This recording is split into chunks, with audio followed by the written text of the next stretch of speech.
Almighty, our Heavenly Father, God of Abraham, Isaac, and Jacob, we wish to thank you so much for this chance that you have provided unto us today, that we are still able to continue to do your works here in the Apostolic Church of Jesus Christ. And we thank you so much for the blessings that you have provided unto us today and for the last few years of our lives.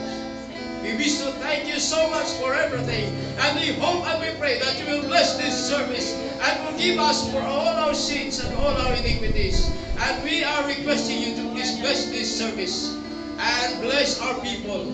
And in case you come today, please don't forget the bride of Christ, wherein we are one of them, that we will be able to be with you, and we will be meeting you in the air, and we will be with you forever and ever. Thank you, and we return all the praises and the glory and the thanks to you in the mighty name of Jesus Christ our Lord. Shall we say amen? Amen. Praise the Lord.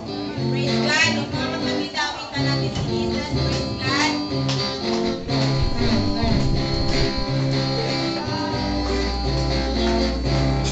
We are happy people, yes we are. We are happy people, yes we are. Because life is the same, so we love the Lord. We are happy people, yes we are. We are happy people.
bless Pastor Nestor. Clap your hands to Jesus. Praise God. Thank you, Lord. Thank you, Lord. Shall we stand this morning, mga kapatid? And we give our praises to the Lord this morning. Ang ating topic, mga kapatid, maganda ngayong umaga. Shall we shout, praise the Lord? Praise the Lord. Sakasan natin, praise the Lord. Praise the Lord. Makikita ito sa Acts chapter 12. The title of this topic is Peter Delivered from Prison. Si San Pedro ay nakalabas sa kulungan. Sa verse 1 ng chapter 12. Okay, ready na tayo? Now, about that time, Herod the king stretched forth his hands to vex certain of the church. And he killed James, the brother of John, with the sword. And because he saw it pleased the Jews, he proceeded further to take Peter also. Then were the days of unleavened bread. And when he had apprehended him, he put him in prison, and delivered him to 4 battalions of soldiers to keep him, intending after Easter to bring him forth to the people. Peter therefore was kept in prison, but prayer was made without ceasing of the church unto God for him. Verse 6, and when Herod would have brought him forth, the same night Peter was sleeping between 2 soldiers, bound with 2 chains, and the keepers before the door kept the prison. Verse 7, and behold, the angel of the Lord came upon him, and a light shined in the prison, and he smote Peter on the side, and raised him up, saying, arise up quickly, and his chains fell off from his hands.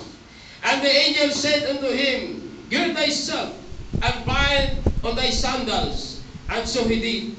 And he said unto him, cast thy garment about thee, and follow me. And verse 9, and he went out and followed him, and wist not that it was true, which was done by the angel, but thought he saw a vision. Ating basahin naman ito sa Tagalog version, at ito babasahin ni Sister Jem. Acts chapter 12 verse 1 to 9. Nang panahong ngang yaon ay inuunat ni Herodes ang kanyang mga kamay upang pahirapan ang ilan sa iglesia. At pinatay niya sa tabak si Santiago na kapatid ni Juan. At nang makita niya na ito'y ikinatutuwa ng mga Hudyo, ay kanya namang ipinagpatuloy na hulihin si Pedro at nooy mga araw ng mga tinapay na walang libadura, at nang siya'y mahuli na niya, ay kanyang inilagay siya sa bilangguan, at siya'y ibinigay sa tiga-apat na kawal upang siya'y bantayan, na inaakalang siya iharap sa bayan pagkatapos ng Pasko. Verse 5. Kaya nga si Pedro ay iningatan sa bilangguan, datapwat ang iglesia ay maningas na dumalangin sa Diyos patungkol sa kanya. At nang siya'y malapit ng ilabas ni Herodes ng gabi ring yaon, ay natutulog si Pedro sa gitna ng 2 kawal, at nangagapos ng 2 tanikala, at ang mga bantay sa harap ng pintuan ay nangagbabantay ng bilangguan. Verse 7, at narito, tumayo sa tabi niya ang isang anghel ng Panginoon, at lumiwanag ang isang ilaw sa silid ng kulungan, at tinapik si Pedro sa tagiliran, at siya'y ginising na sinasabi, magbangon kang madali, at nangaglalaglag ang kanyang mga tanikala sa kanyang mga kamay. Verse 8, at sinabi sa kanya ng anghel, magbigkis ka, at itali mo ang iyong mga pangyapak, at gayon ang ginawa niya. At sinabi niya sa kanya, isuot mo sa iyo ang mga damit mo, at sumunod ka sa akin. Verse 9, at siya'y lumabas at sumunod, at hindi niya nalalaman kung ang tunay ang ginawa ng anghel, kundi ang isip niya ay nakikita siya ng isang pangitain. Praise the Lord. By this time, I would like to request Brother Nestor to have the opening prayers for the Word of God. Shall we shout, praise the Lord? Praise the Lord. Praise the Lord. Now shall we raise our hands again to Jesus. Oh Lord Jesus, praise the Lord. This word for every one of us, like this word, and anoint this word, and make this word Thank you, Jesus, for today. to every one of We hope us, that you will bless this service respond this word, and remove for all the this spiritual defects from us. And we hope and we pray, O Lord, that you will support the Word of God and enlighten our minds so that we will be able to understand that Word. And we thank you so much for everything that you have provided to us today. Lord, we thank you so much. And we return all the glory and the thanks to you, O Lord. In the mighty In the name of mighty Jesus, name of Jesus pray. Christ. Amen. Amen. Thank you, Jesus. Praise the Lord. Shall we shout, praise the Lord? Praise the Lord. Pwede na tayo magkaupo mga kapatid at binabati kong bawat isa sa atin sa umagang ito na tayo po ay nasa mabuting kalagayan. At ngayong umaga, pag-usapan po natin ito ang napakagandang topic. Peter was released from prison. Ito po ang nangyari. This is a very long story.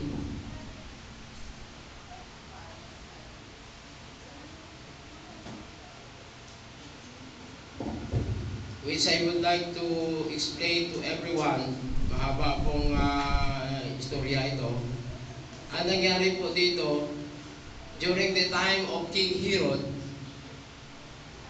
si King Herod po ay pinahuli si James at pinugutan ng ulo. At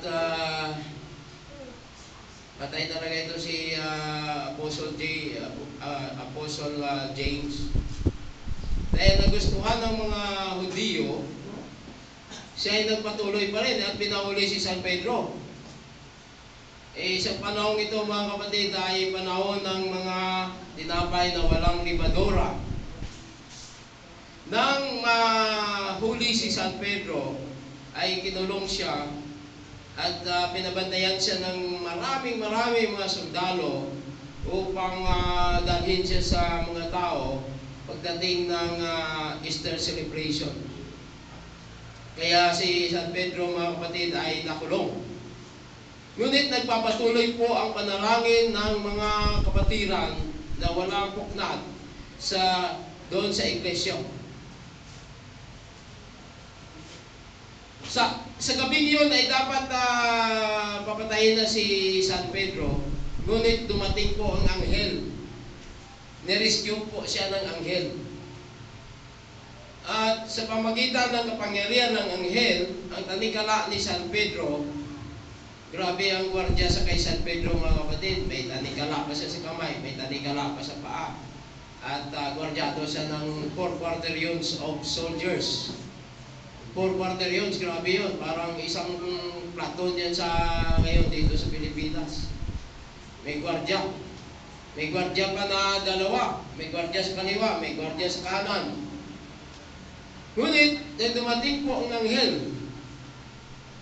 Inirelease siya ng anghel sa tulungan dahil papatayin na rin siya ni King Herod. Dahil nagustuhan ng mga Hudyo. Kaya ang nangyari mga kapatid ay tuloy-tuloy na nananalangin ang buong iglesia. The Church of the Lord Jesus Christ keep on praying without ceasing for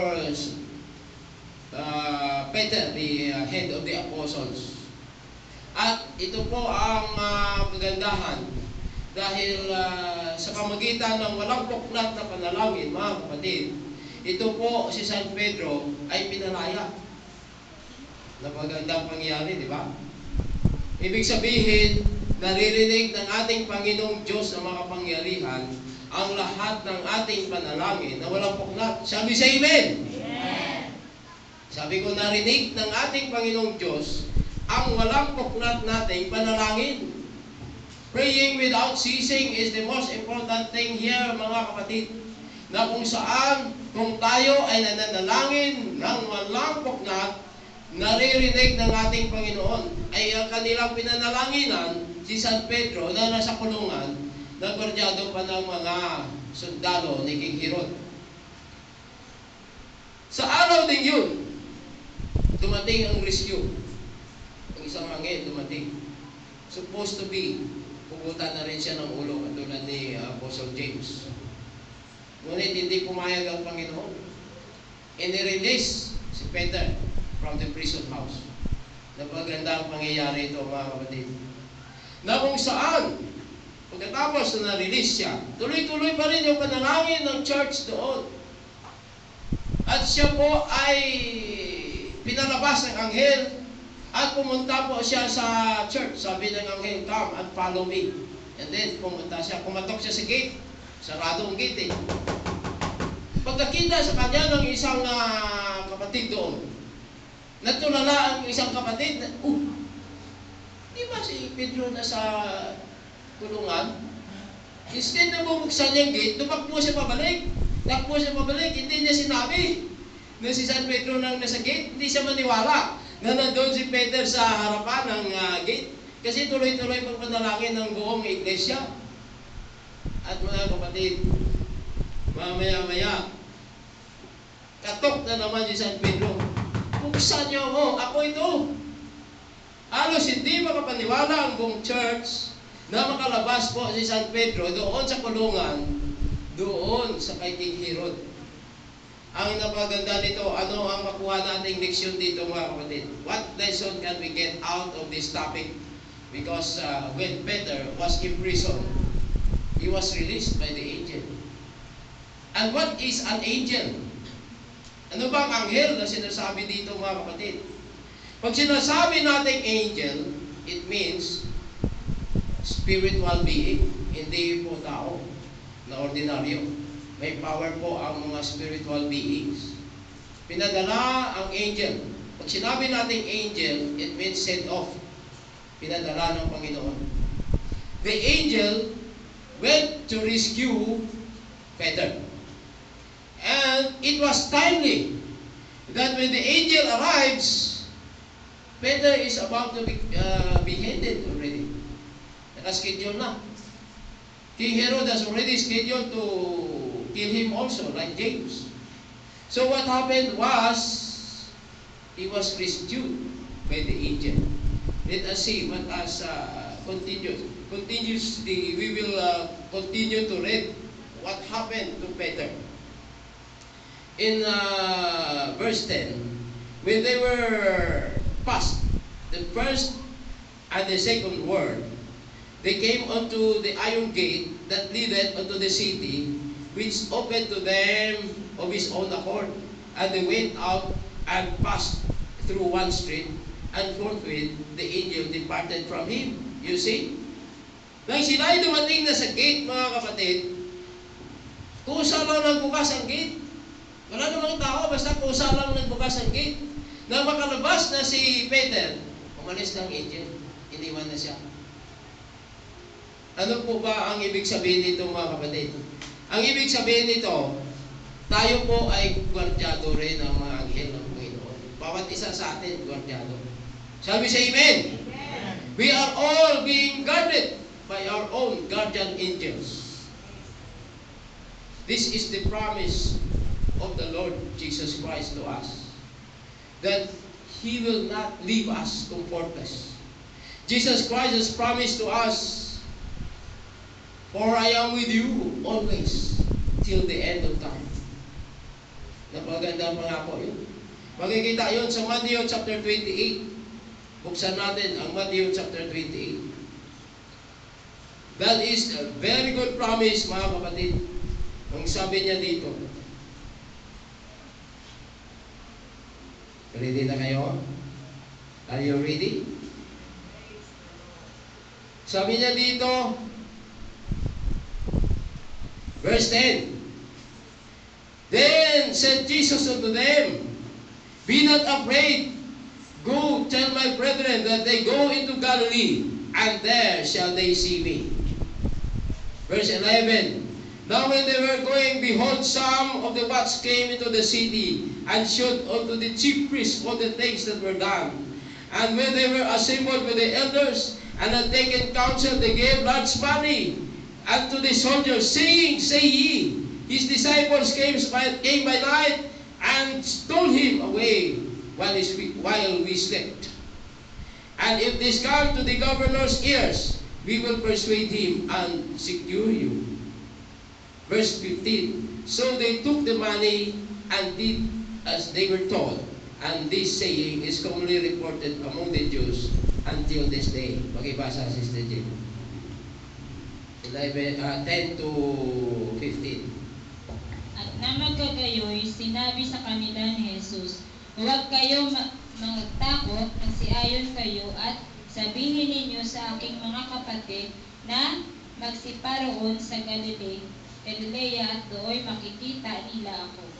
Samantalang ang sila'y nagsisiparoon, narito ang ilan sa mga bantay ay nagsiparoon sa bayan at ibinalita sa mga pangulong saserdote ang lahat ng mga bagay na nangyari.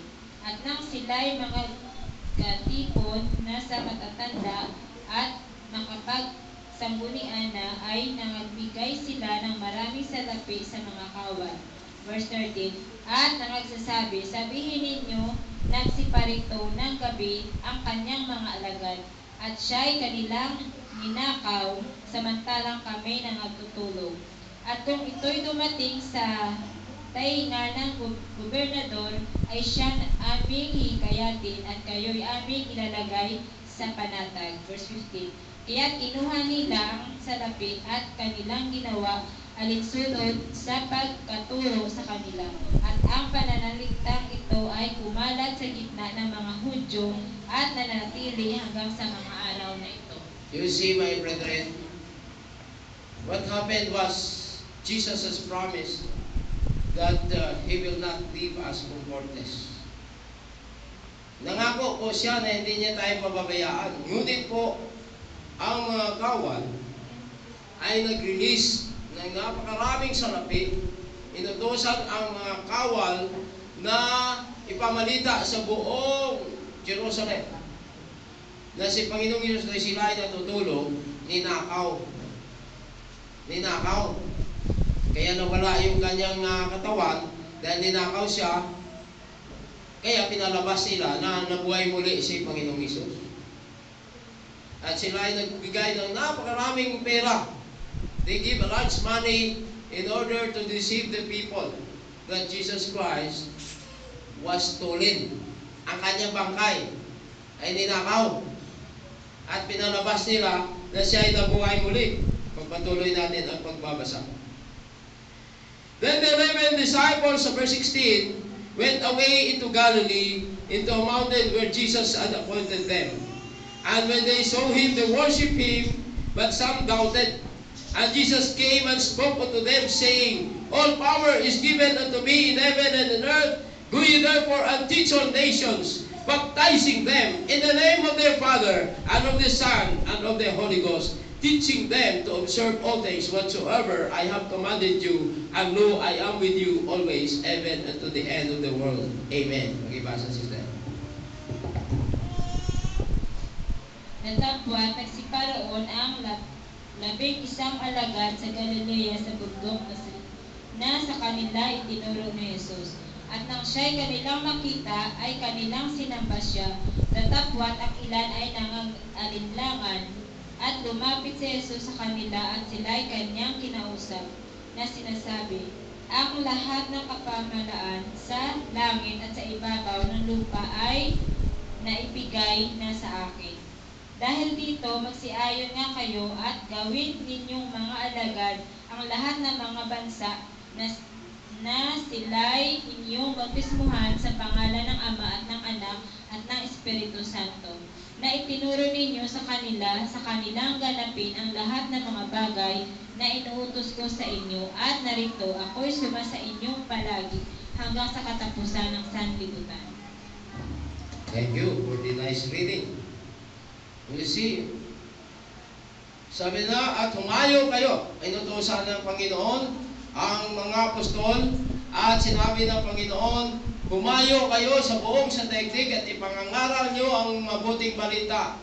at magbautismo kayo sa pangalan ng Ama, ng Anak, at ng Espiritu Santo. At ito po ay utos. Ito po ang commandment sa Matthew 28:19. Ano po ba ang ibig sabihin nito? Sa Matthew 28:19, sabi niya, "Go ye therefore and teach all nations, baptizing them in the name of the Father, and of the Son, and of the Holy Spirit." What is the name of the Father? Ito po ang aking na-explain na noon sa aking Bible study. Pero I would like to repeat this. What is the name of the Father? Yun ay tanong. Ano po ba ang pangalan ng Ama? Makikita po ito sa John chapter 14. Shall we open our Bibles in John chapter 14? Shall we shout praise the Lord? May not. Shall we shout praise the Lord? Praise the Lord. John chapter 14, ang sabi po dito sa verse 5, sabi po dito, Thomas said unto him, Lord, we know not whither thou goest, and how can we know the way? Jesus said unto him, I am the way, the truth, and the life. No man cometh unto the Father but by me. If ye had known me, ye should have known my Father also, and from henceforth ye know him, and have seen him. Philip said unto him, Lord, shew us the Father, and it sufficeth us. Jesus said unto him, Have I been so long time with you, and yet hast thou not known me, Philip? He that hath seen me hath seen the Father, and how sayest thou then, shew us the Father? Believest thou not that I am in the Father, and the Father in me? The words that I speak unto you, I speak not of myself, but the Father that dwelleth in me, he doeth the works. Believe me that I am in the Father, and the Father in me, or else believe me for the very works' sake. Verily, verily, I say unto you, he that believeth on me, the works that I do, shall he do also. And greater works than this shall he do, because I go unto my Father. And whatsoever ye shall ask in my name, that will I do, that the Father may be glorified in the Son. If ye shall ask anything in my name, I will do it. Basa, sister. John chapter 14, verse 5 to 14. Sinabi sa kanya ni Tomas, Panginoon, hindi namin nalalaman kung saan ka paroroon. Paano ngang malalaman namin ang daan? Sinabi sa kanya ni Jesus, Ako ang daan at ang katotohanan at ang buhay. Sino man ay di makaparoon sa Ama kundi sa pamamagitan ko. Kung ako'y nangakilala ninyo ay kilala ninyo ang aking Ama. Buhat ngayon siya'y inyong mga kikilala at siya'y inyong nakita. Sinabi sa kanya ni Felipe, Panginoon, ipakita mo sa amin ang Ama at sukat na ito sa amin. Sinabi sa kanya ni Jesus, Malaon ng panahon ako'y inyong kasama at hindi mo ako makikilala, Felipe. Ang nakakita sa akin ay nakakita sa Ama. Paano sinasabi mo, ipakita mo sa amin ang Ama? Verse 10, Hindi ka baga nananampalataya na ako'y nasa Ama at ang Ama ay nasa akin? Ang mga salitang aking sinasabi sa inyo ay hindi ko sinasalita sa aking sarili, kundi ang Ama na tumatahad sa akin ay gumagawa ng kanyang mga gawa. Magsisampalataya kayo sa akin na ako'y nasa Ama at ang Ama ay nasa akin. O kundi kaya'y magsisampalataya kayo sa akin dahil sa mga gawa rin. Katotohanan sinasabi ko sa inyo, ang sa akin ay sumasampalataya ay gagawin din naman niya ang mga gawang aking ginagawa, at lalong dakilang mga gawa kaysa rito ang gagawin niya sapagkat ako'y paroroon sa Ama. At ang anumang inyong hingin sa aking pangalan ay yaon ang aking gagawin upang ang Ama na lumalahati sa Anak. Kung kayo'y magsisihingi ng anuman sa pangalan ko ay yaon ang aking gagawin. Praise the Lord. What is the name of the Father? Ano po ba ang pangalan ng Ama? Maliwanag na binasa natin sa John chapter 14. verses 5 up to 10, nang sabi ni Panginoong Hesus, "Ako ang daan, ang katotohanan at ang buhay. Walang makapupunta sa Ama kung di sa pamamagitan ko." Hindi parang iba ang Ama, di ba? Di ba? Parang iba. Ngunit dinugtungan pa ni Panginoon Hesus, kung sino nakakilala sa akin, nakilala nyo na ang aking Ama. Kung sinong nakakita sa akin, nakita nyo na ang aking Ama. Mula ngayon, nakita nyo na siya at inyong nakilala. Palakpakan natin ang malakas ang Panginoon. At si Felipe, mga kapatid, nagtanong, "Please show us the Father, Lord. It's sufficient us if you will show us the Father." Ipakita mo sa amin ang Ama at sukat na ito sa amin. Sumagot si Panginoong Hesus, "Matagal na yata tayong hindi ka ba matagal ka nang kasama ko? Bakit hindi mo ako nakikilala? Siya na nakakita sa akin, nakakita sa Ama. Mula ngayon, nakita mo na siya at inyong nakilala." Very clear. Have I been so long time with you, Philip?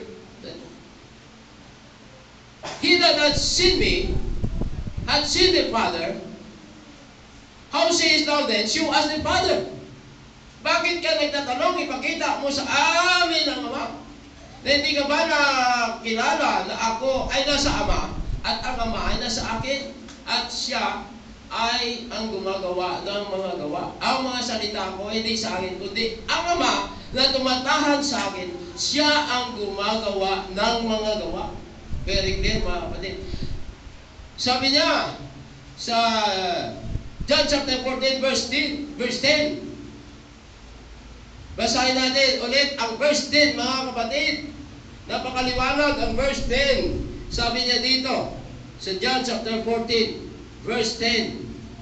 Shall we shout, "Praise the Lord"? Praise the Lord. Verse 10, mga kapatid, sabi niya, "Believest thou not that I am in the Father, and the Father in me? The words that I speak unto you, I speak not of myself, but the Father that dwelleth in me, He doeth the works." Hindi ka ba niwala ng Ama ay nasa akin?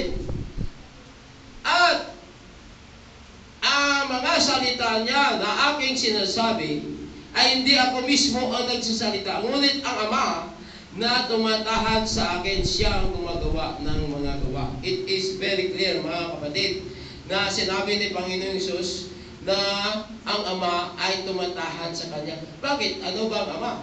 What is the Father? The Father is the Lord God Almighty, who is in the Spirit form. According to John chapter 4 verse 24, "For God is a Spirit, and he that worship Him must worship Him in spirit and in truth." 1:24, sister, pakibasa. It is very, very clear. Shall we shout, "Praise the Lord"? May na. Shall we shout, "Praise the Lord"? Praise the Lord. John 4:24. Okay. Basahin ni Sister Jema. John chapter 4 verse 24. "Ang Diyos ay Espiritu, at ang mga sa Kanya'y nagsisisamba ay kinakailangan magsisamba sa Espiritu at sa katotohanan." He that worship Him must worship Him in spirit and in truth, for God is a Spirit.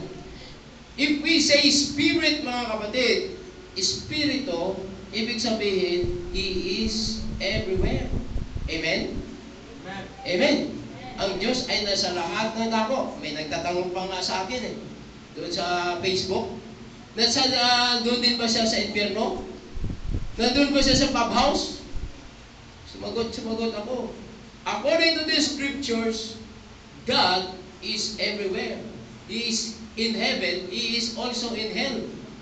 At pinatunayan ko sa mga bersikulo dito sa banal na aklat that the Lord God Almighty, the Heavenly Father, is everywhere. And He has a dual nature, mga kapatid. Dalawa ang kanyang function. He is both God and man. Shall we say amen?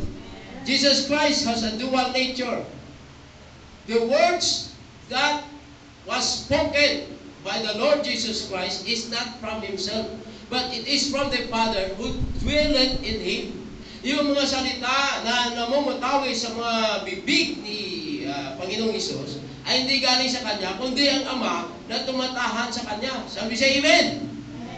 Ang Ama na tumatahan sa Kanya. Katulad natin, di ba, may mga Holy Ghost tayo. Tulad ko, ako ay may katawan. at ang banal na Espiritu na sa akin. So ilan kami? Tanungin ko kayo, mga kapatid, ilan ba kayo dyan? Ilan? Sagot. Ilan kayo dyan? Ikaw at ang banal na Espiritu. Ilan kayo? Dalawa. Very clear, no? Pero sumasagot ang iba eh. Bakit nagiging dalawa? Ikaw lang mag-isa dyan. Wala akong nakita ang dalawa kayo. Because the Holy Ghost is a Spirit. That is what exactly happened to Jesus Christ. Because Jesus Christ is in the flesh, and the Spirit that is in the person of Jesus Christ is the Spirit of the Father. Ang Espiritu ng Ama nasa loob ng katawan ni Panginoong Hesus. Kaya dalawa sila. Kaya sabi niya sa John chapter 10 verse 30, I and my Father are one. Pakibasa, sister. John 10:30. Very clear, mga kapatid. Wala tayong pag-uusapan na marami dito. Basta very clear na siya ang Ama. John 10:30. Ako at ang Ama ay isa. Very clear.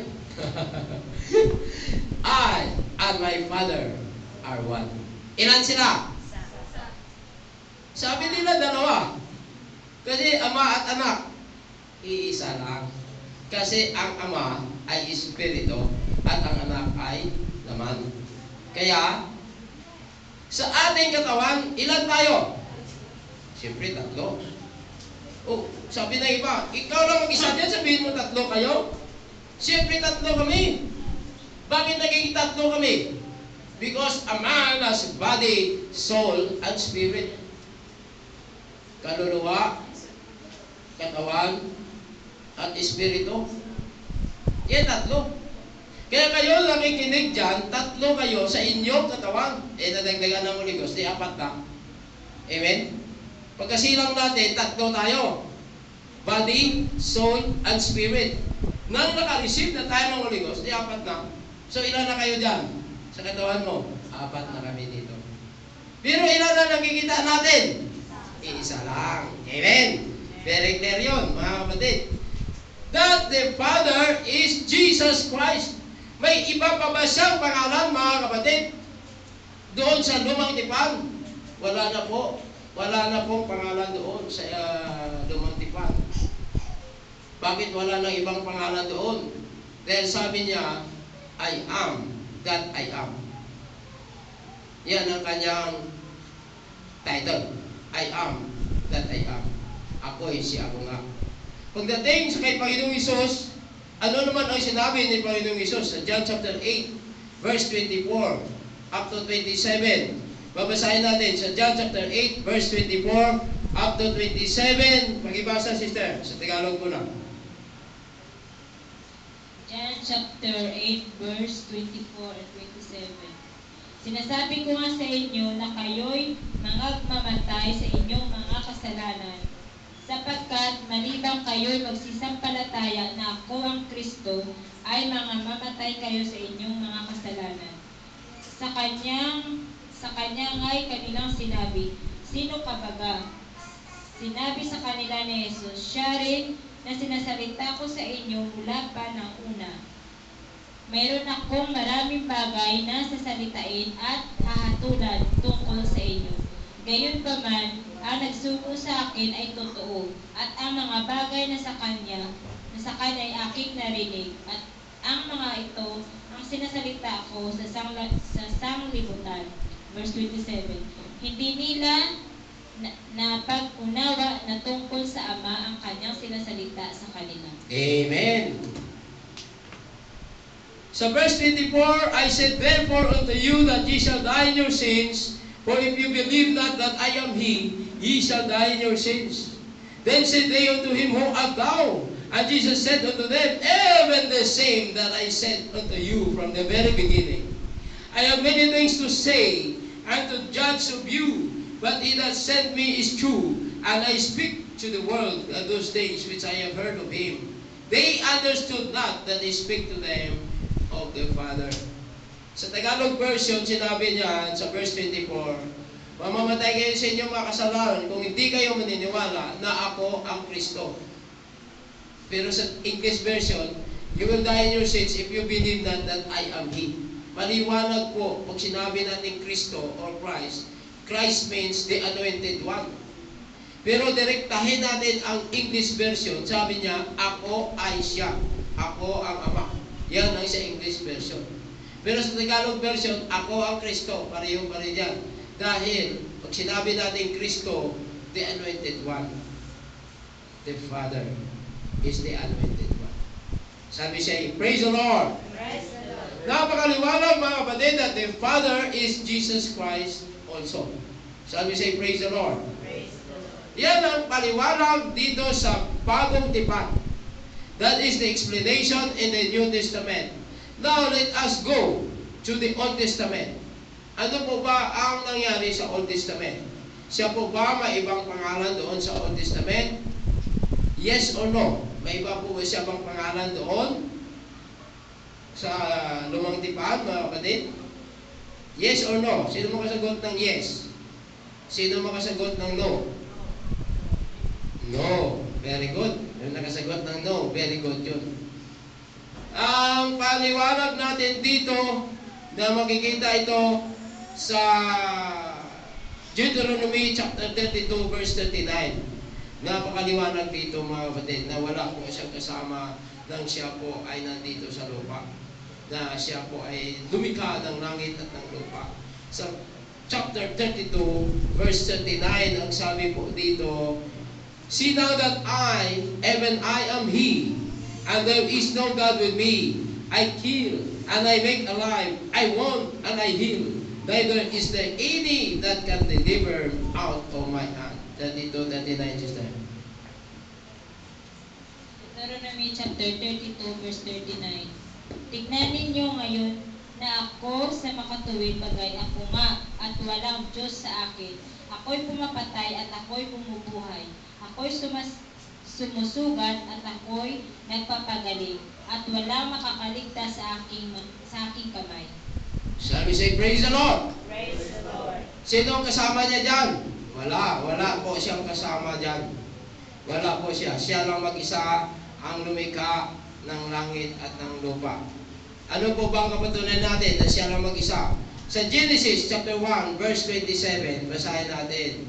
Genesis chapter 1 verse 27. Mayroon po ba siyang kasama dito sa Genesis chapter 1? Mayroon ba?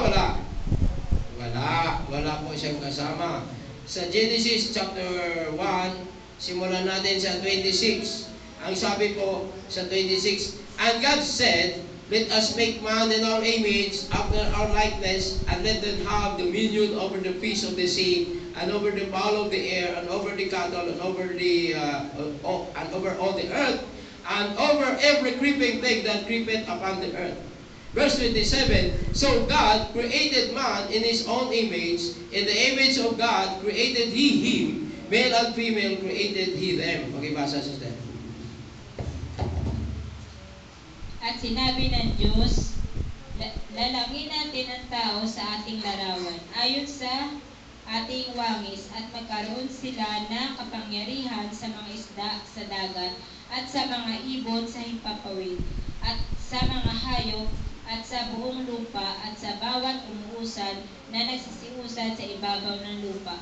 At nilalang ng Diyos ang tao ayon sa kanyang sariling larawan. Ayon sa larawan ng Diyos, siya'y nilalang niya sila na lalaki at babae. Ilan sila dyan? Sabi ng mga Trinitarians, 3 sila dyan. Ang Ama nakipag-usap sa anak, at ang anak nakipag-usap sa banal na Espiritu. Bakit limitahan natin ng 3? Kasi sabi niya, let us. Hindi natin dapat limitahan ng 3. Palagay natin, 1 million. Pag sinabi natin, lalangin natin, ibig sabihin, marami. Amen? Ngunit sinabi niya, sa Deuteronomy 32:39, na nilalang niya ang langit at ang lupa na mag-isa. Kaya mapatunayan natin sa verse 27, so God created man in His own image. At nilalang ng Diyos ang tao ayon sa kanyang wangis. Kung marami sila dyan, dapat sinabi niya, at nilalang ng mga Diyos ang tao ayon sa kanilang mga wangis. Napakasimple. So God created man in His own image. Ngayon po, Titingnan natin kung mayroon po ba siyang ibang pangalan dito sa Old Testament. Ano po ba ang pangalan niya sa Old Testament? Dito po ay maliwanag na sinabi niya na wala siyang kasama. So, period na yon. Wala tayong idudugtong kung mayroon ba siyang kasama doon. Wala. Basta sinabi niya, so God created man in His own image. He created man out of His own image. At nilalangan ng Diyos ang tao ayon sa kanyang wangis. Kaya nga ito mga kapatid, napakaliwanag na nilalangan ng Diyos tayo sa kanyang wangis. Sabi sa praise the Lord. At ano po bang nangyari dito pagkatapos ng mga ilang taon? The Old Testament lasted for 4,000 years. Ang New Testament lasted for 2,000 years. So, bago po siya bumalik dito sa lupa, dahil po siya ay nasa spirit form, nagbigay muna siya ng kanyang warning. Ayaw naman ng Panginoon na magdirekta na dumarating ng walang warning. Kailan po may warning muna? Saan po ang warning niya? Nandiyan po sa Isaiah chapter 9 verse 6. Isaiah chapter 9 verse 6. Babasahin muna natin sa Tagalog. Isaiah 9:6. Isaiah 9:6. Sapagkat sa atin ay pinanganak ang isang bata. Sa atin ay binigay ang isang anak na lalaki, at ang pamamahala ay maaatang sa kanyang balikat. At ang kanyang pangalan ay tatawaging Kamangha-mangha, Tagapayo, Makapangyarihang Diyos, Walang Hanggang Ama, Pangulo ng Kapayapaan. For unto us a child is born, unto us a son is given, and the government shall be upon his shoulder, and his name shall be called Wonderful, Counselor, the Mighty God, the Everlasting Father, the Prince of Peace. Napakaliwanag dito mga kapatid. God, sabi niya, ang batang ito ay ang walang hanggang Ama. Amen? And his name shall be called Wonderful, Counselor, the Mighty God, the Everlasting Father, the Prince of Peace. Sino po ba ang batang ito na pinag-uusapan sa Lumang Tipan? Makikita po ang batang ito sa Matthew chapter 1. Babasahin natin sa Matthew chapter 1, mga kapatid, kung sino ang batang ito. Shall we shout, praise the Lord? Praise the Lord. Matthew chapter 1, simulan natin sa verse 18, sister. Pakibasa. Matthew chapter 1 verse 18. Ang pagkapanganak nga kay Jesucristo ay Hanggang 25, ha? ganito. Nang si Maria sa kanyang ina ay mag-asawa kay Jose, bago sila magsama ay nasumpungang siya ay nagdadalang tao sa pamamagitan ng Espiritu Santo. At si Jose sa kanyang asawa, palibhasa ay lalaki matuwid at ayaw na ihayag sa madla ang kanyang kapurihan ay nagpasyang hiwalayan siya ng lihim.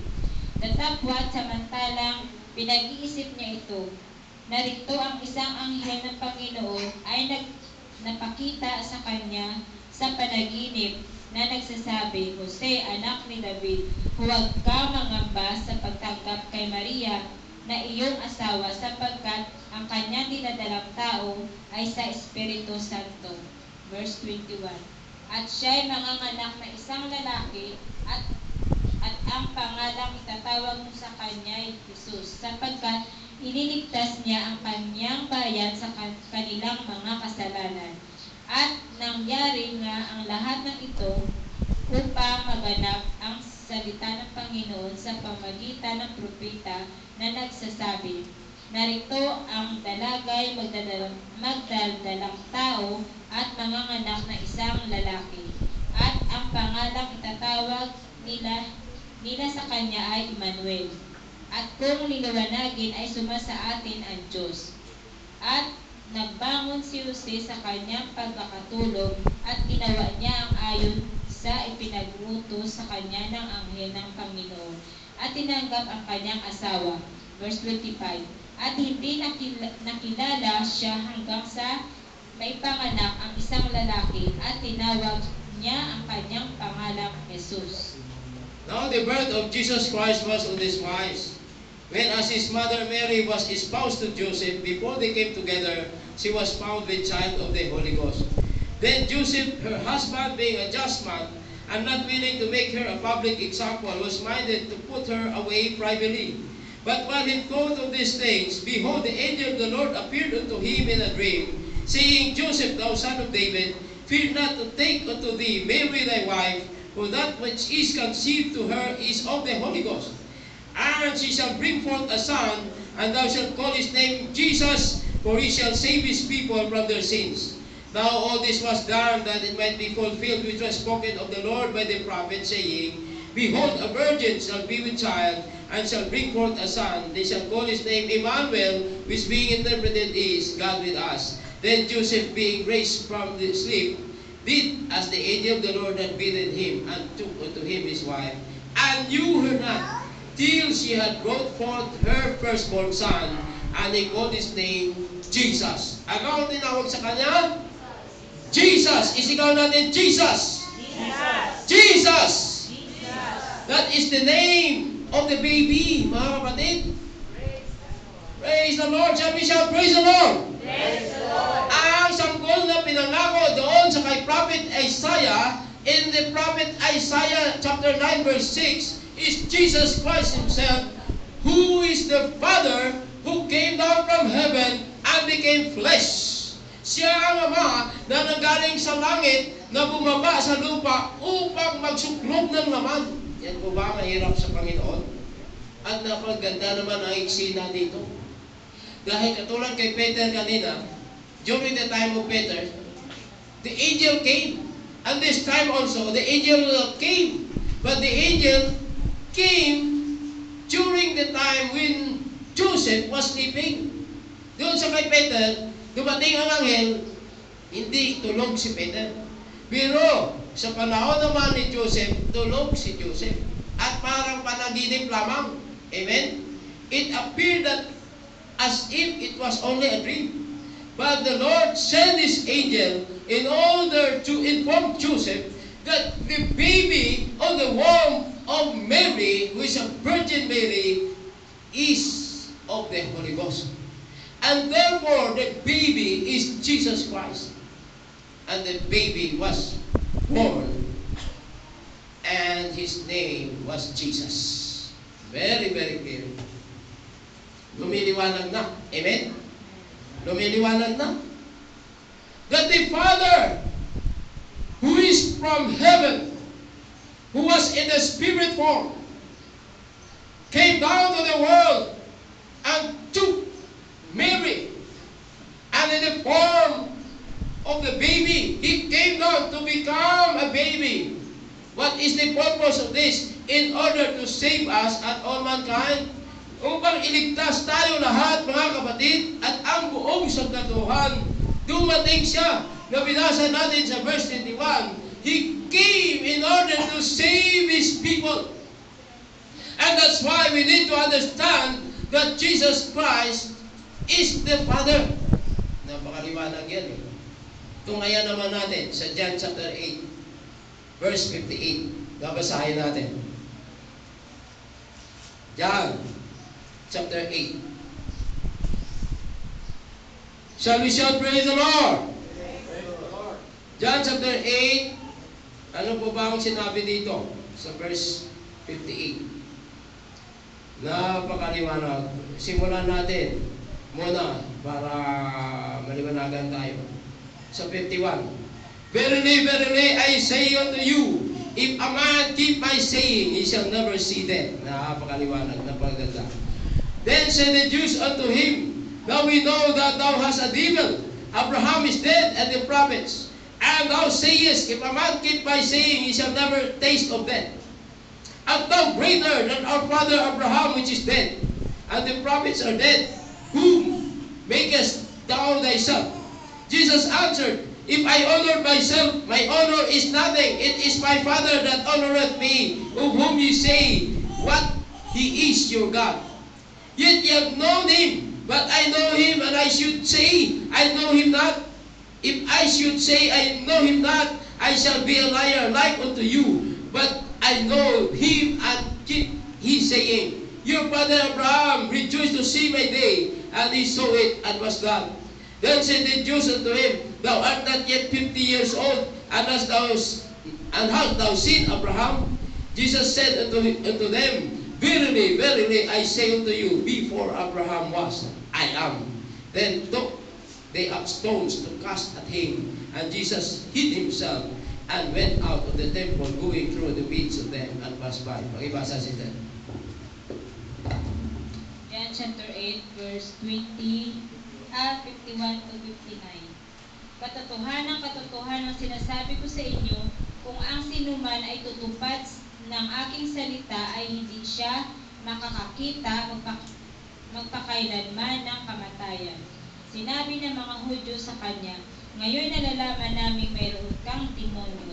Namatay si Abraham at ang mga propeta at sinabi mo, kung ang sinuman ay tutupad sa aking salita ay hindi niya matitikman magpakailanman ang kamatayan. Dakila ka babaga sa aming amang Abraham na namatay at nangamatay ang mga propeta. Sino ang pinalalagay mo sa iyong sarili? Sumagot si Jesus, kung niluluwalhati ko ang aking sarili, ang luwalhatian ko ay walang anuman. Ang aking amay siyang lumawalhati sa akin na tungkol sa kanyang sinasabi ninyo, na siya'y inyong Diyos. At hindi ninyo siya napagkilala, ngunit nakikilala ko siya. At kung aking sasabihin na hindi ko siya nakikilala, ay ako'y matutulad sa inyo na sinungaling, na tapwat nakikilala ko siya at tinutupad ko ang kanyang salita. Verse 56, nagalak ang inyong amang si Abraham na makita ang aking araw, at nakita niya at natuwa. Sinabi nga sa kanya ng mga Hudyo, wala ka pang 50 taon at nakita mo si Abraham? Sinabi sa kanila ni Jesus, katotohanan sinasabi ko sa inyo, bago ipinanganak si Abraham ay ako nga. Verse 59, sila nga'y nagsidampot ng mga bato upang ihagis sa kanya, natapwat nagtago si Jesus at lumabas sa templo. It is very clear, my brethren. Sabi ng mga Hudiyo, wala ka pa nga 50 anyos. You are not yet 50 years old and then you are claiming that you have seen Abraham. Sabi mo, nakita mo na si Abraham. Sumagot si Panginoong Jesus, before Abraham was, I am. When he said, before Abraham was, I am, they pick up stones. Kumuha sila ng mga bato upang batuin si Panginoong Jesus, ngunit dumaan lamang sa kanilang kalagitnaan. Ganyan ang makapangyarihan si Panginoong Jesus. Hindi po sila naniniwala na bago po sa kay Abraham, nandun na si Panginoong Jesus, 30 years old pa lang si Panginoong Jesus dito. Hindi pa nga siya dumating ng 50 anyos. Hindi sila maniwala. Because the Jewish people, only thinks about the physical things. They do not understand about the spiritual things, my brethren. Hindi nila naunawaan ang mga spiritual na mga bagay, kaya sila ay naniniwala na si Panginoong Isus ay may demonyo. Diba? Sabi niya, may demonyo ka. Bakit sabihin mo na si Abraham, nakita mo na, wala ka pa nga 50 anyos. Patay na si Abraham, nakita mo, paano mo nakita? Totoo nga, no? Kung i-analyze mo, paano makita? Dahil po siya ang Ama. Siya po Ama, kaya nakita niya si Abraham. Ngunit siya nagkatawang tao lamang. Sabi sa Amen. It is very clear that Jesus Christ was the Father. Ano po ang ating kapatunayan yan? Magkikita po yan sa Revelation chapter 1, verse 8. Kung ano po ang kapatunayan. Babasahin natin po. At maliwanag na maliwanag dito na nakita na ni Panginoong Isus si Father Abraham nung siya'y ama pa. Sa Revelation chapter 1, verse 8, I am Alpha and Omega, the beginning and the ending, said the Lord, which is, and which was, and which is to come, the Almighty. Makibasa niya. Ako ang Alpha at ang Omega, sabi ng Panginoong Diyos, ngayon at nang nakaraan at sa darating, ang makapangyarihan sa lahat. I am the Alpha and the Omega. Ako ang simula at ang katapusan. Ang nakaraan, ang sa kasalukuyan, at ang hinaharap. Maliwanag, di ba? Sino ang nagsasalita dito? Who is the one speaking here in Revelation chapter 1 verse 8? It is Jesus Christ who was speaking that He was the Alpha and the Omega. He was the beginning and the ending. At siya po ang Ama.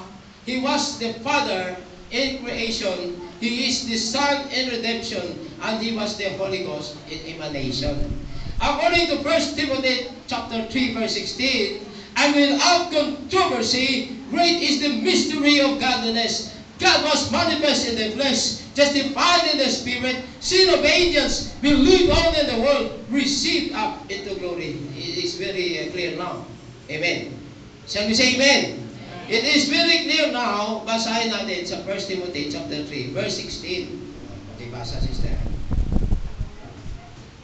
1 Timothy chapter 3 verse 16.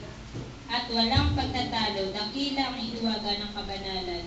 Yaong nahayag sa laman, pinagpakabanal sa Espiritu. Nakita ng mga anghel, ipinangaral sa mga bansa, sinasampalatayanan sa sanglibutan, tinanggap sa itaas sa kalulatian. Amen.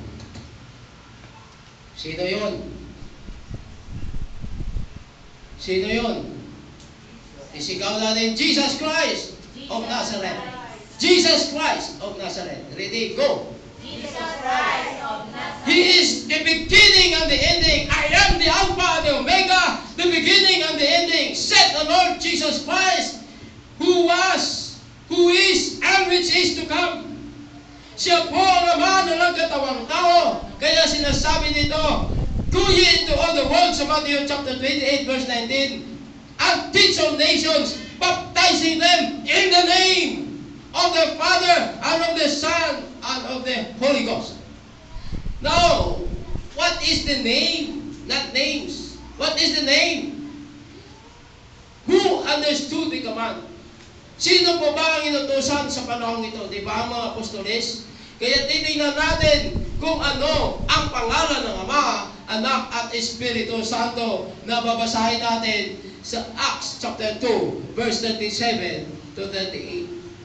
Men and brethren, what shall we do? Then Peter said unto them, repent and be baptized, every one of you, in the name of Jesus Christ, for the remission of sins, and ye shall receive the gift of the Holy Ghost. Pag-ibasa, sister. Acts chapter 2 verse 37 and 38. Nang marinig nga nila ito ay nangagsaktan ang kanilang puso at sinabi kay Pedro at sa ibang mga apostol, mga kapatid, anong gagawin namin? At sinabi sa kanila ni Pedro, mangagsisi kayo at mga bautismo ang bawat isa sa inyo at sa pangalan ni Jesucristo sa ikapagpatawad ng inyong mga kasalanan at tatanggapin ninyo ang kaloob ng Espiritu Santo. It is very clear now, my brethren. Masyadong maliwanag na. Now, pangalan ng Ama, Anak at Espiritu Santo ay Jesus Christ. Nang tinanong ang mga apostoles ng mga Hudiyo, men and brethren, what shall we do? Then Peter said unto them, together with the 11 apostles, repent and be baptized, every one of you, in the name of Jesus Christ, for the remission of sins, and you shall receive the gift of the Holy Ghost. Maliwanag. Kaya mga kapatid, it is very, very clear that we must obey Acts 2:38. Because Acts chapter 2 verse 38 is the only way in order to be saved, my brethren. Wala nang ibang paraan. Dapat susundin natin ang Acts 2:38. We must obey Acts 2:38. Mga Gawa, Kapitulo 2, versikulo 38. This is the only way in order that we will be saved. And I have already mentioned the 5 keys for the kingdom of God. The first key is faith in one God. The second key is repentance. For example, if we say repentance, is the turning away from the sins that we have committed. For example, this is the sin, and I am the one who committed the sin. I will not go there to the sin, but what I'll do is to get out, turn around 100%, go away, and I need to run away from the sins. Kailangan po, kung itong kasalanan, kailangan po, huwag akong lumapit dyan sa kasalanan, kundi tumalikod ako sa aking kasalanan at tatakbo ako palayo sa kasalanan yan. Yan ang repentance. At pagkatapos po, mabautismohan tayo in the name of Jesus Christ. That is the third key. And the fourth key is kailangan makareceive tayo ng Holy Ghost. Na yan po ang gagawin natin mamaya. That you need to seek the gift of the Holy Ghost. And once you receive the gift of the Holy Ghost, you will speak in other tongues as an initial evidence. According to Acts chapter 2 verse 4, and they received the Holy Ghost, and they began to speak with other tongues as the Spirit gave them utterance. Acts chapter 2 verse 4. Pakibasa, sister. At silang lahat ay nangapuspos ng Espiritu Santo at nagpasimulang magsalita ng iba't ibang wika ayon sa pinagkaloob ng Espiritu sa kanilang salitain. Ito po ang tinatawag nating iba't ibang wika. This is what we call speaking in other tongues. That we have witnessed here in the church. That those who receive the gift of the Holy Ghost have spoken in other tongues. Languages which we have not studied from this school. Ang mga lingway na hindi natin napag-aralan sa paralan. Ito po ang nangyayari kapag ang banal na Espiritu makapasok sa ating katawan at tayo po ay magsasalita ng iba't ibang wika ayon sa pinagkaloob ng banal na Espiritu. Kailangan po ma-receive natin ito ang 5 susi ng kaligtasan. Without the 5 keys for the kingdom of God, we will never make it. Why? Because according to John chapter 3 verse 5, John chapter 3 verse 5, Verily, verily, I say unto thee, except a man be born of water and of the Spirit, he cannot enter into the kingdom of God.